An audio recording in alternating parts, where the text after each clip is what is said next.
Hey guys, I'm back at the Museum of Discovery. I'm with Peggy again. We're going to do a little bubble snake experiment that you guys can do at home. So Peggy, what do we have in front of us? All right, so this is really fun. We actually have a bubble program here at the Museum of Discovery, and we have a lot of fun with bubbles. And lots of kids of all ages love bubbles, but this one is kind of geared more for our younger audience. Now, we have dry ice, which is a solid, and that is carbon dioxide, or CO2, in its solid form.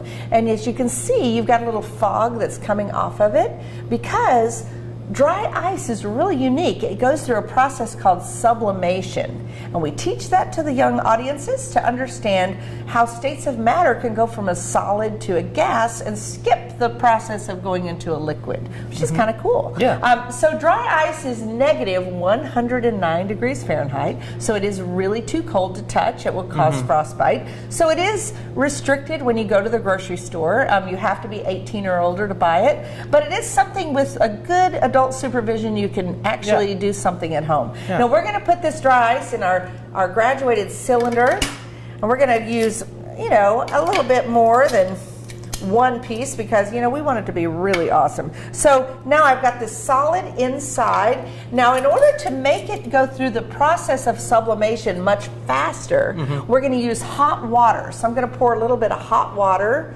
in there, and look, immediately, oh, isn't that cool? That.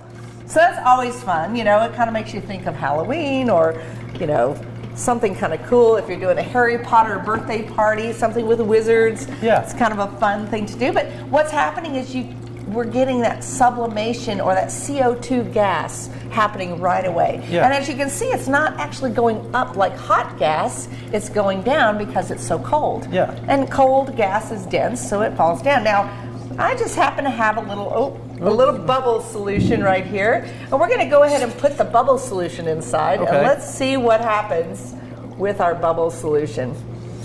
And now, take a look at that. Whoa. So Look now at what's that. happening is our bubbles have expanded, but they do have a surface. They have they kind of encapsulate that gas.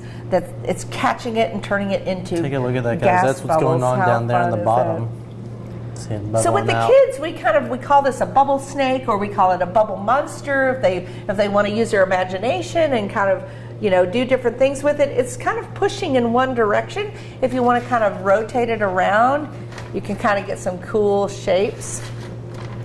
Like take off the top, you can kind of have a little bubble in your hand. It's really fun, and as you pop it, you can see the gas comes out of it.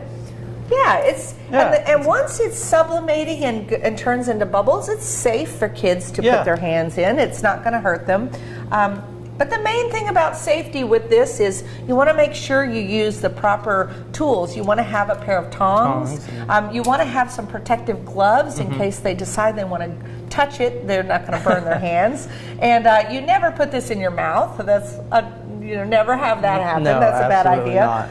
But and then also the hot water. That's always something you want to be really careful with when you're dealing with children. But the hot water makes it sublimate really fast and do this. And this is just your regular dish soap.